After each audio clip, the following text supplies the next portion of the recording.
جانا جاتا ہے کیا اسلام میں قوانین کو فالو کرنے کے کچھ ادوار موجود ہیں، طریقہ کار موجود ہیں؟ کیا ہمیں رسول خدا صلی اللہ علیہ وآلہ وسلم کی شخصیت سے، سیرت النبوی سے جو ہے وہ ایسے پہلو ملتے ہیں کہ جس میں ہمیں یہ بتایا جاتا ہے کہ ہم نے قوانین کو فالو کرنا ہے اور یہ ہمارے معاشرے کے لیے جو ہے وہ بہترین چیز ہے؟ آج ہم یہ سمجھیں گے، یہ جانیں گے۔ اسٹوڈیو میں میرے ساتھ موجود ہیں ویری فیمس مذہبی اسکالر جو کہ ماشاءاللہ ہر طرح سے ہی جو ہے وہ بات کرتی ہیں، مختلف چینلز پہ آپ ان کو دیکھتے ہیں۔ عارفہ جبریل صاحبہ نے ہمیں جو ہے وہ یہاں جوائن کیا ہے۔ السلام علیکم۔ وعلیکم السلام ورحمۃ اللہ وبرکاتہ۔ ڈاکٹر صاحبہ کیسی ہیں آپ؟ بہت شکریہ، آپ نے مجھے دعوت دی اور اس قابل سمجھا۔ یہ بس ایک مجھے اشتیاق بھی تھا بہت کہ ڈاکٹر صاحبہ کے پروگرام میں مجھے ضرور موقع ملنا چاہیے۔ بہت شکریہ، بہت شکریہ۔ یہ میرے لیے آنر کی بات ہے کہ آپ تشریف لائی ہیں اور خود سے تشریف لانا اور پروگرام میں شامل ہونا، یہ زیادہ آنریبل ہمارے لیے جو ہے وہ گیسٹ ہوتے ہیں جو ہمارے ساتھ پاس یہاں اسٹوڈیو میں موجود ہوتے ہیں اور آتے ہیں۔ تو آپ کا بھی بہت شکریہ کہ آپ میرے پروگرام میں جو ہے وہ شرکت کرنے کی خواہش مند بھی تھیں اور میرے لیے بھی باعث فخر بات ہے کہ آپ آج میرے ساتھ یہاں موجود ہیں۔ عارفہ صاحبہ، آپ معاشرے کو ہم جس طرح سے دیکھتے ہیں، ہمارے معاشرے میں بہت سی خامیاں ہیں، بہت سی خوبیاں ہیں۔ ضروری نہیں کہ ہم صرف خامیوں کا ہی ذکر کریں اور خوبیوں کا نہ کریں، یہ بھی جو ہے وہ بات ٹھیک نہیں۔ لیکن اسلامی معاشرے میں قوانین جو ہے وہ کس حد تک ضروری ہیں؟ کیونکہ اگر ہم 1400 سال پہلے کی بات کریں تو تب سب سے پہلے جو قانون نافذ کیا گیا وہ شراب کے حوالے سے تھا کہ شراب کو حرام قرار دیا جائے۔ وہاں شراب جو ہے وہ وہاں گلیوں میں، سڑکوں پر لوگ پیتے تھے اور اس کو جو ہے وہ حرام نہیں سمجھتے تھے بلکہ حلال تصور کیا جاتا تھا۔ پھر نبی آخر الزمان حضرت محمد مصطفیٰ صلی اللہ علیہ وآلہ وسلم نے یہ اعلان کروایا شراب کی حرمت کے حوالے سے، اور وہ شراب جو ہے وہ مدینے کی گلیوں میں جو ہے وہ بہائی گئی۔ بالکل۔ تو یہ تمام چیزیں جو ہے وہ ہوئیں، اس وقت میں قانون کو فالو کرتے تھے اور نبی پاک جو ہے وہ آرڈر دیا کرتے تھے، ان کا حکم تھا کہ آپ نے جو ہے وہ قانون کو فالو کرنا ہے تاکہ معاشرے میں تضاد پیدا نہ ہو۔ آپ اس حوالے سے کیا کہیں گی؟ بسم اللہ الرحمن الرحیم، نحمدہ ونصلی علی رسولہ الکریم، اما بعد فاعوذ باللہ من الشیطان الرجیم، بسم اللہ الرحمن الرحیم۔ ڈاکٹر صاحبہ، موضوع تو آپ کا بہت ہی زیادہ دلچسپ بھی ہے اور اس لحاظ سے دیکھا جائے تو میرے خیال میں قوانین تو مذہبی بھی ہوتے ہیں، اسلامی بھی اور دنیاوی بھی۔ قوانین اگر ایک چھوٹا سا گھرانہ بھی ہو اس پر بھی لاگو ہوتے ہیں۔ اور جیسے قرآن مجید فرقان الحمید میں اللہ تبارک و تعالی ارشاد فرماتے ہیں کہ وَتُعِزُّ مَن تَشَاءُ وَتُذِلُّ مَن تَشَاءُ بِيَدِكَ الْخَيْرُ إِنَّكَ عَلَى كُلِّ شَيْءٍ قَدِيرٌ۔ بے شک لا ریب فی کہ وہ خدائے ذات جس نے کہ 1,24,000 پیغمبر دنیا میں باری باری نازل کیے اور اپنے ہر نبی پر علیحدہ علیحدہ احکامات جاری کیے، ہر نبی پر علیحدہ علیحدہ جو امتیں نبیوں کی تھی ان کے لیے علیحدہ علیحدہ قوانین بنائے گئے۔ اور یہاں تک کہ اللہ تبارک و تعالی نے حکم فرمایا ہے، ہم بے شمار احادیث پڑھتے ہیں کہ وہ قومیں تباہ ہو جاتی ہیں جو قوانین کو فالو نہیں کرتی۔ جیسا کہ ہم اگر اسلامی ممالک میں دیکھیں یا ہم گریٹ 8 ممالک کی طرف چلے جائیں، نظر دوڑائیں، تو جو لوگ قوانین کو فالو کرتے ہیں خواہ وہ آہستہ آہستہ آہستہ آہستہ ان پر پابند رہتے ہیں اور وہ قومیں آگے نکل جاتی ہیں، اور جو قوانین کو فالو نہیں کرتے یا پھر اپنے یہاں تک کہ اپنے حکم صادر کرنے والے کو، ایک گھرانے سے میں اس بات کو لے کر چلتی ہوں اور وہ گھرانہ عملی گھرانہ ہے جو کہ ہمارے لیے باعث فخر بھی ہے، بلکہ ہمارے لیے ہی نہیں بلکہ آخر الزمان تک اگر بات لے جائیں، اگر دنیا سے بات شروع کریں تو جس کے لیے اللہ تبارک و تعالی نے ارشاد فرمایا ہے لا الہ الا اللہ محمد الرسول اللہ۔ بے شک بے شک۔ کوئی انسان کتنا ہی یہ قانون کی بات کرنے لگی ہوں، کوئی انسان کتنا ہی پرہیزگار کیوں نہ ہو جائے، جب تک وہ کوئی کسی اور غیر مذہب سے تعلق رکھتا ہے، وہ اس قانون کو فالو نہ کرے کہ وہ کلمہ طیب نہ پڑھے تو وہ مسلمان نہیں ہو سکتا۔ اسی طرح ہم اگر اپنے ایک ملک کے ساتھ بھی دیکھیں تو ملک کے ساتھ محبت ہمارے ایمان کا حصہ ہے۔ تو قوانین کا پہلو تو ہے ہی پیچیدہ جو کہ ہم زیادہ تر فالو نہیں کرتے. اگر میں اس بات کو آن ایئر کرنا تو نہیں چاہیے تھا کہ ابھی سگنل تھا, میں تھوڑا لیٹ ہو رہی تھی تو میں نے کہا کہ اگر یہ ابھی دیر ہے تو بھائی ڈرائیور صاحب کو کہا آپ گاڑی نکال لیں. یہ چھوٹی چھوٹی جو باتیں ہوتی ہیں ہم خود ہی اس پر عمل نہیں کرتے. تو خیر یہ تو میں نے ایک بات بتائی ہے اس موضوع سے. تو دیکھیں نبی پاک صلی اللہ علیہ وآلہ وسلم آقا صلی والسلام کے گھرانہ جو ہمارے لیے عملی نمونہ ہے, ان سے یہ بات شروع کرتی ہوں کہ میرے نبی پاک صلی اللہ علیہ وآلہ وسلم کے گھرانے کے کچھ اصول تھے, کچھ قوانین تھے. وہ اس طرح تھے کہ سب سے پہلا قانون جو آپ کے گھر میں لگا وہ اخلاق کا تھا. کہ میرے نبی پاک صلی اللہ علیہ وآلہ وسلم نے ارشاد فرمایا کہ اپنی سب سے لاڈلی بیوی ازواج مطہرات میں سے عمہ عائشہ کو فرمایا کہ عائشہ ایک بات یاد رکھنا کہ میری بلکہ امت کو بھی یہ بات بتاتے رہنا کہ جو اخلاق بلند کرے گا اور اس کو اپنے, یہ میری سنت ہے, یہ میرے صفت ہے, اور جو اس اخلاق کو اپنے اندر شامل کر لے گا اور وہ اللہ تبارک و تعالی قبر میں جب یہ اصول پھر اس کے ساتھ کچھ اعمال ہوتے ہیں جو معلق تدبیر کے ساتھ تقدیر کو کر دیے جاتے ہیں, کچھ قوانین ہوتے ہیں جو ترقی کے ساتھ جوڑ دیے جاتے ہیں. تو آقا صلی اللہ علیہ وسلم نے حکم فرمایا اپنی لاڈلی ازواج مطہرات میں سے کہ عائشہ بی عائشہ اس بات کو یاد رکھنا کہ جو اخلاق بلند کرے گا اس کا حساب قبر میں اس کی زبان پر لیا جائے گا. جس نے لوگوں کے ساتھ جس طرح کا اخلاق کیا ہوگا, جس طرح کے اصول قائم کیے ہوں گے. اصولوں کی بات کریں تو ہم اپنے ملک میں ہی ایک بڑی عجیب بات ہے ڈاکٹر صاحبہ, میں نے یورپ کے ممالک میں ایک عجیب بات دیکھی ہے کہ وہاں پر میں نے اسلام دیکھا لیکن مسلمان نہیں دیکھے, اور میں نے مسلمان ممالک میں پاکستان میں مسلمان دیکھے لیکن اسلام نہیں دیکھا. یہ یہاں سے بہت خوبصورت بات کر دی آپ نے, مطلب آپ نے واقعی صحیح چیز دیکھی ہے. میں آپ کی اس بات سے اتفاق کرتی ہوں, مجھے باہر جانے کا اتفاق ہوا اور وہاں میں نے اسلام دیکھا. آپ صحیح کہہ رہی ہیں, مسلمان نہیں دیکھے. اور یہاں جہاں ہم رہتے ہیں وہاں ہم نے اسلام نہیں دیکھا اور سارے ہی مسلمان دیکھے. واہ واہ واہ, کیا بات ہے. یہاں پر اس قدر جھوٹ کو ہم برا نہیں سمجھتے جہاں جیسا کہ دوسرے یورپ ممالک کو سمجھا جاتا ہے.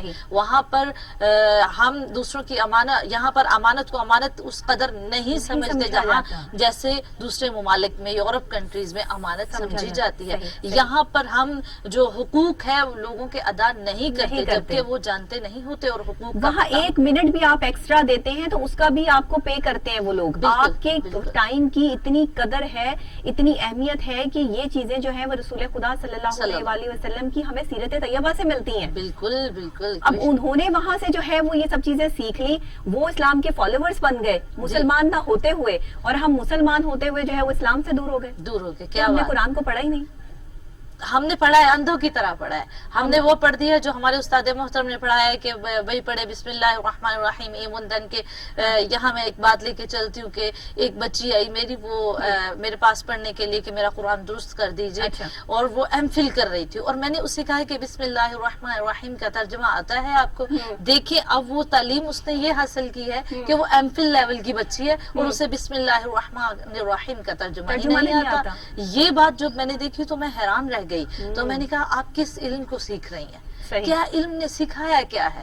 یہ علم وہ ہے کہ آپ علم کو حاصل دولت کے لیے کر رہی ہیں, آپ پہچان کے لیے کر رہی ہیں, آپ علم کو حاصل اپنی شخصیت کو نکھارنے کے لیے نہیں کر رہی, بلکہ ہمیں علم حاصل کرنے کا مطلب یہ ہے. آقا صلی اللہ علیہ وسلم نے جب قیدیوں کو کہا کہ بچوں کو علم سکھاؤ, اس بنا پر آپ کو رہا کر دیا جائے گا, تو اس کا مطلب یہ نہیں تھا کہ ان کی شخصیت نمایاں اجاگر ہو جائے. اس کا مطلب یہ تھا میرے نبی پاک صلی اللہ علیہ وسلم کا مقصد یہ تھا کہ میرے امت میں, میرے لوگوں میں, مسلمانوں میں اس قدر شعور بیدار ہو جائے کہ انہیں پتا چلے کہ اصول, قوانین, ضوابط اور احکامات ماننا, تربیتی مراحل کیا ہوتا ہے. اگر ادھر سے گزرے تو علم کی ہی بات لے. بالکل صحیح بات کہہ رہی ہیں. ہوتا ہے کہ کوشش بھی ہوتی ہے کہ نہ نکلے آنسو, لیکن وہ جو ہوتے ہیں بالکل ایک جذبہ اور محبت. میرا میک اپ آرٹسٹ جو ہے وہ مجھے کہتا ہے کہ جمعے والے دن میں نے آپ کا میک اپ نہیں کرنا کیونکہ آپ نے تو رو رو کے میک اپ سارا ضائع کر دینا. اللہ, یہ عاشق رسول ہونے کی ایک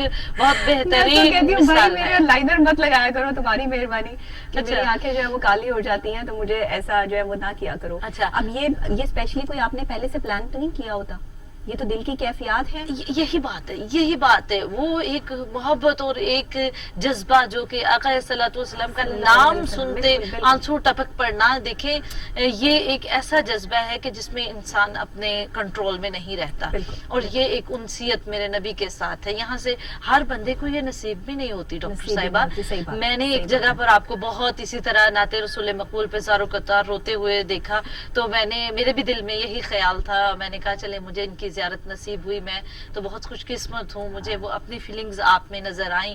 تو خیر ان کے تو عرش سے لے کر فرش تک دیکھیں, ازل سے ابد تک سارے عاشق ہی عاشق ہیں بذات خود. آپ نے بڑی اچھی مثال دی کہ اللہ تبارک و تعالیٰ جب نبی پاک صلی اللہ علیہ وآلہ وسلم کو معراج پر بلایا تو اللہ تبارک و تعالیٰ نے یہ آیت اس وقت نازل کی کہ ما زاغ البصر وما طغى. میرے محبوب ساتوں پردے اٹھا دیے اپنے, اور آقا الصلوۃ والسلام کے چہرہ انور پر زردی جب مائل ہوئی تو نظر جو ہے وہ رب کبریا کی طرف نہ کی, تو اللہ تبارک و تعالیٰ نے فرمایا کہ میرے محبوب میں نے تمام دنیا کو ایک طرف کر کے اپنے محبوب کا دیدار, اپنے محبوب کی طلب چاہی. میرے محبوب میں ساتھ تو زمین پر تھا, تو فرش پر تھا, اور میں عرش پر تیرے دیدار کے لیے تڑپ رہا تھا, اور میں نے حکم صادر کیا کہ جاؤ یہ بے بسی مجھ سے برداشت نہیں ہوتی. اس وقت یہ قرآن مجید فرقان الحمید کی یہ آیت نازل ہوئی کہ ما زاغ البصر وما طغى. میرے محبوب تیری آنکھ وہ ہے کہ 1,24,000 پیغمبر میں سے کسی نبی نے میرا دیدار نہیں کیا. دیکھو تو موسیٰ علیہ السلام کی طرف تڑپ گزر گئے, دیکھا تھا ان کی طلب, خدا کی قسم دیدار نصیب نہیں ہوا. طور پہاڑی پر طور پر بے ہوش ہو گئے. میرے محبوب یہ تیری اللہ کی اتنی سی بھی جھلک کوئی برداشت نہیں کر سکتا, لیکن اللہ نے دیکھیے کہ ان کو خود اپنے پاس ظاہر محبت تھی نا. اب یہی محبت جو اللہ کے صفات میں سے ایک ہے محبت, اور جب یہ محبت کسی انسان میں آتی ہے تو وہ پھر آنکھوں سے چھلکتی ہے. آپ کو کوئی شخص بھی پسند ہو, آپ کو کوئی بندہ مطلب کسی کے ساتھ محبت ہو جائے, عشق ہو جائے دنیاوی کسی بندے کے ساتھ, تو آنکھیں جو ہے وہ ویسے ہی رونا سیکھ جاتی ہے. دل کر آنکھ ایک طلب کرتی ہے کہ بار بار نظر آئے, بار نظر آئے, ہم سے بات کرے, بات نہ ہو تو دل نہیں لگتا. یہی کیفیت جو ہے وہ اللہ اور اس کے رسول کی. تو اللہ تبارک و تعالیٰ نے ارشاد فرمایا کہ جب آقا صلی اللہ علیہ وسلم نے اپنی آنکھ مبارک اللہ تبارک و تعالیٰ کی طرف کی, تو اللہ نے یہ آیت نازل کی ما زاغ البصر وما طغى. نہ جھپکنے والی یہ محمد کی آنکھ وہ آنکھ ہے جو کسی نبی کو میں نے عطا نہ کی. تو اللہ تبارک و تعالیٰ نے بذات خود آنکھ جھپک لی, کہا میرے محبوب تمام نبیوں سے میرا جلال برداشت نہیں ہوتا, اور مجھ سے تیرا جلال برداشت نہیں ہوتا. سبحان اللہ. اور دیکھیے یہ بھی تو قانون ہی ہے, یہ بھی تو محبت کا قانون ہی ہے. ڈاکٹر صاحب آپ نے کہا یہ محبت کا قانون ہے, یہ محبت ہے کہ جب محبت ہو جائے. یہ قوانین محبت میں سے سب سے پہلی چیز ہے کہ آپ جب تک اپنے محبوب کا دیدار نہ کر لیں آپ کو چین اور سکون نصیب نہیں ہوتا. بے شک, جس کو جیسا کہ ہم نے پڑھا العشق نار یحرک ما سوى الحبیب, کہ جب عشق ہوتا ہے, عشق کی ایک مثال دوں کہ العشق نار یحرک ما سوى الحبیب, جب عشق ہو جاتا ہے نا یا محبت ہو جاتی ہے تو اس میں عشق ہر چیز کو جلا دیتا ہے. میں نہیں رہتی, تو ہی تو نظر آتا ہے. جس طرح کہ اللہ تبارک و تعالیٰ نے ارشاد فرمایا میں نے اپنی ہستی کو بھی تیرے سامنے میرے محبوب ایک تیرے سامنے اس طرح کر دیا کہ بس تو ہی تو ہے, اب میں ہوں ہی نہیں. میں نے یہ سمجھتی ہوں عارفہ صاحبہ کہ ماشاءاللہ آپ تو ایک عالم دین ہیں, آپ تو ایک مطلب ماشاءاللہ مذہبی اسکالر ہے, آپ نے تو یہ سب کچھ پڑھا ہے, آپ کے پاس تو علم ہے, لیکن میں نے تو یہ سب کچھ نہیں پڑھا, میں نے تو یہ سب کچھ نہیں سیکھا. یہ عشق بول رہا ہے, مجھے یہ عشق بول رہا ہے. میں کہتی ہوں عشق صرف 2 ہی دفعہ ہوا اس دنیا میں. اچھا, ایک اللہ نے کیا تو دنیا بنا دی, واہ. ایک حسین نے کیا تو اپنی دنیا ہی مٹا دی.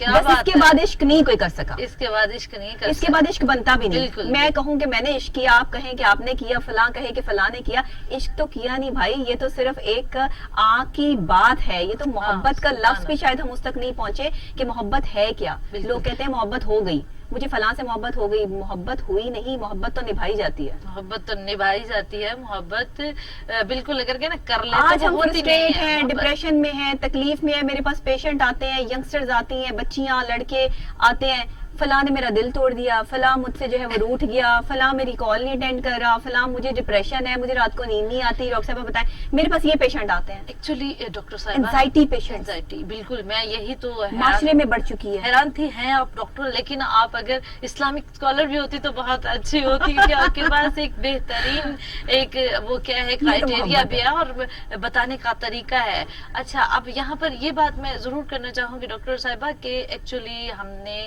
محبت محبت اپنے مفادات کو محبت کا نام دے دیا، صحیح صحیح، جبکہ محبت اسے نہیں کہتے، نہیں کہتے، محبت اسے کہتے ہیں کہ الحسین منی انا من الحسین، واہ واہ واہ، جس نے مجھے دیکھنا ہو وہ حسین کو دیکھ لے، اور جس نے حسین کو دیکھنا ہو وہ مجھے دیکھ لے۔ ہم محبت کے نام پر گناہ کرتے ہیں اور گناہ کر کے پھر عقل سے جواز تلاش کرتے ہیں، بالکل، کہ ہم نے ایکچولی بات یہ ہے کہ ہم نے اپنی خواہشات کو اپنا الہ بنا لیا ہوا ہے۔ اچھا عارفہ صاحب یہ بتائیے گا کہ جب جیسے گناہ کی بات ہو رہی ہے تو کیا یہ جب ہم اسلامک اقتدار میں قوانین کو فالو نہیں کرتے ہیں تو کیا یہ بھی گناہ کے زمرے میں آتا ہے کہ وہ بہت جلدی میں ہے اور سگنل جو ہے وہ اس پہ جو ہے وہ ٹریفک بہت رکی ہوئی ہے اور ہم کہتے ہیں کہ ہمیں کہیں جلدی پہنچنا ہے، ہم سگنل جو ہے وہ توڑ دیں، اگر کوئی بیمار جو ہے وہ کہیں رستے میں جو ہے وہ تڑپ رہا ہے، کسی کا ایکسیڈنٹ ہوا ہے لیکن ہمیں بہت جلدی پہنچنا ہے، ہماری میٹنگ کا سوال ہے، اگلی ہماری جاب جو ہے وہ نکل جائے گی لیکن اس کی زندگی سے بڑھ کر ہمیں اپنی جاب عزیز ہوتی ہے، کیا یہ بھی گناہ کے زمرے میں آتا ہے کہ ہم نے اس کی اس ٹائم مدد نہیں کی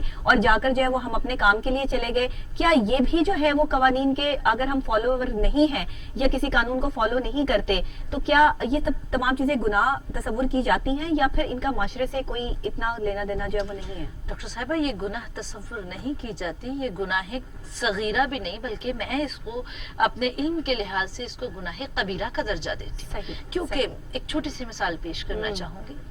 ہم الحمدللہ مجھے یہ سعادت حاصل ہوئی اور میں نے دعا بھی کی، جب میں نے آپ کو روتے دیکھا کہ میری خواہش ہے لیکن ابھی تک مجھے نصیب نہیں ہوا تو میں نے اسپیشل آپ سے جا کر آپ کے پاس آ کر یہ چھوٹی سی ایک مثال کہ ہم خانہ کعبہ میں ہوں، ہم طواف کی حالت میں ہوں اور جب حجر اسود پر نظر پڑتی ہے تو ہر بندے کی خواہش ہوتی ہے بوسہ نصیب ہو جائے، بوسہ نصیب ہو جائے، الحمدللہ مجھے ہوا ہے۔ تو ہم کیا کرتے ہیں کہ جب ہمیں نظر آتا ہے تو ہم لوگوں کو دھکے دیتے ہوئے، میں نے یہ غیر اخلاقی چیز اللہ کے گھر میں بھی دیکھی، لوگوں کو دھکے دیتے ہوئے، لوگوں کو وہ کیا ہے عذاب پہنچاتے ہوئے، رونتے ہوئے، تکلیف پہنچاتے ہوئے جا کر میرے نبی نے ارشاد فرمایا کہ کسی کو تم اگر تمہاری زبان سے کسی کے دل دکھے تمہاری ساری نیکی چلی گئی۔ یہ مجھے بتائیں یہ طواف اس چیز کا نام تو نہیں کہ ہم اللہ کے گھر میں بیٹھ کر بھی اللہ کے بندوں کا لحاظ نہ کریں، دور سے بوسہ لیا بوسہ ہو گیا،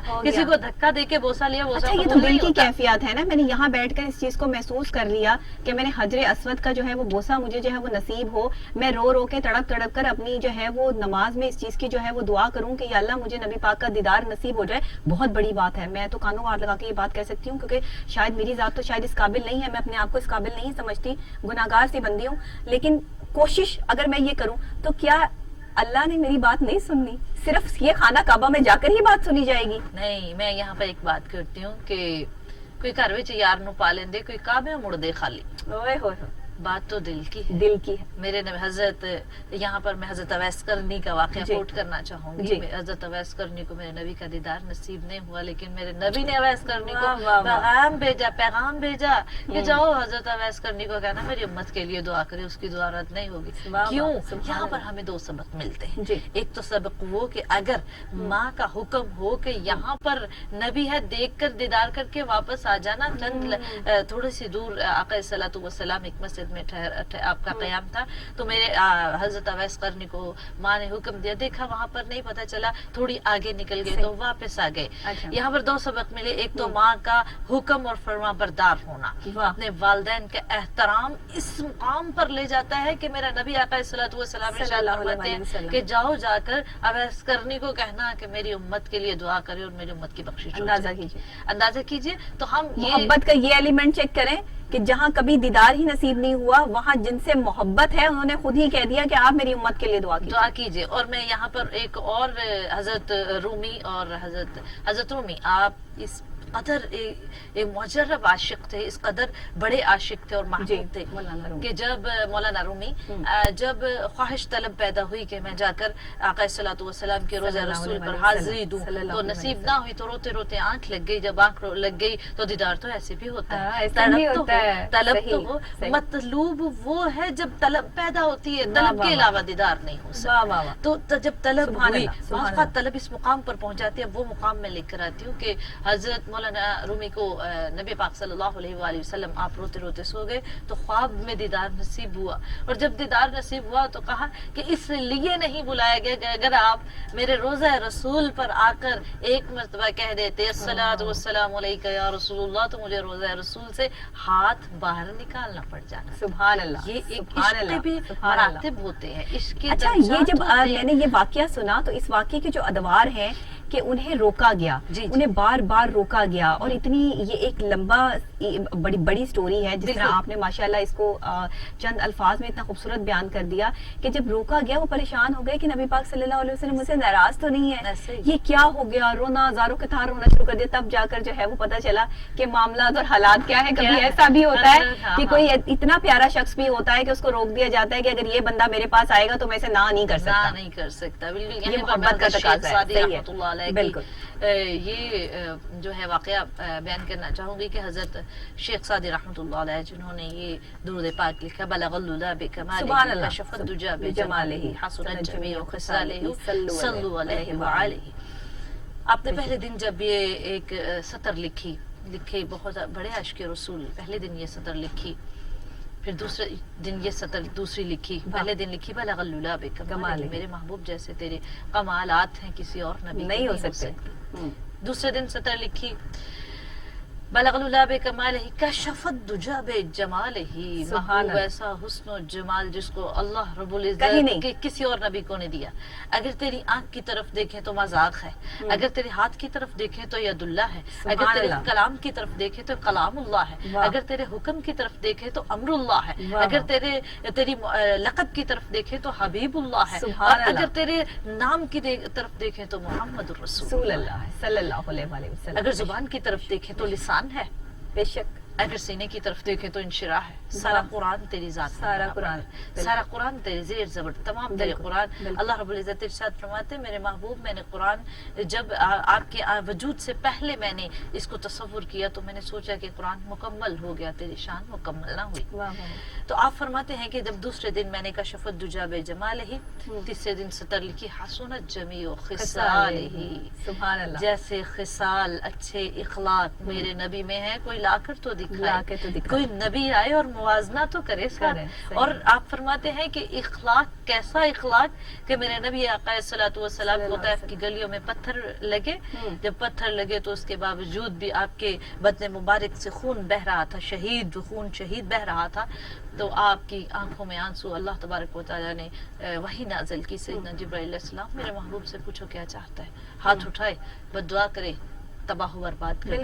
میرے نبی نے ارشاد فرمایا نہیں میرے محبوب، نہیں میرے خدا، طائف کی گلیوں میں پتھر بجنے لگے اور میرے محبوب کا اخلاق کس قدر بلند ہے۔ اگر ہم سبق سیکھنا چاہیں تو ایک آپ یہ دیکھیے اخلاق کی یہ مثال کی ہم بات کر رہے ہیں۔ میں دبئی گئی، اچھا، وہاں پہ ٹریفک کا میں نے جو ہے وہ انتظام دیکھا۔ شروع میں جب میں پہلی دفعہ جو میرا وہاں جانا ہوا تو مجھے کیونکہ وہاں کے ٹریفک قوانین کے حوالے سے اتنی آگاہی نہیں تھی، میں فٹ پاتھ پہ چل رہی تھی تو اچانک ایک ٹریک آیا جہاں سے مجھے سڑک پار کرنی تھی۔ وہاں پہ انڈر گراؤنڈ جو ہے وہ نیچے سے جو ہے وہ سیڑھیاں جاتی ہیں اور دوسری طرف آپ آرام سے اتر سکتے ہیں، پرابلم نہیں ہے۔ لیکن مجھے کیونکہ اندازہ نہیں تھا تو ادھر سے گاڑی آ رہی تھی۔ اب ہمیں تو یہاں عادت پڑی ہوئی ہے نا کہ ہم نے بیچ میں سے سڑک پار کر لی، تو میں جی بیچ میں سے سڑک پار کر رہی ہوں، ایک تیز گاڑی جو ہے وہ وہاں سے آئی ہے، جیسے ہی میرے قریب آئی ہے اس نے گاڑی نے بریک لگا لیے، اتنی تیز تھی کہ شاید مجھے یہ احساس نہیں تھا کہ اگر وہ مجھے ہٹ کرتی، میں پاکستان میں ہوتی تو شاید میں آج یہاں زندہ نہ بیٹھی ہوتی۔ اس گاڑی نے میرے بالکل قریب آ کے بریک لگائی تو میں ایک دم حیران رہ گئی۔ تو جو بندہ بیٹھا ہوا تھا اس نے مجھے کہا کہ نکل جائیں، آپ چلی جائیں۔ تو میں جو ہے وہ چلی کہ میں سڑک پار کر لی، تو مجھے پھر سامنے کھڑی ایک کورین خاتون تھی، انہوں نے جو ہے وہ سمجھایا کہ دیکھیے کہ یہ اشارہ پیدل چلنے والوں کے لیے، آپ کا اشارہ بھی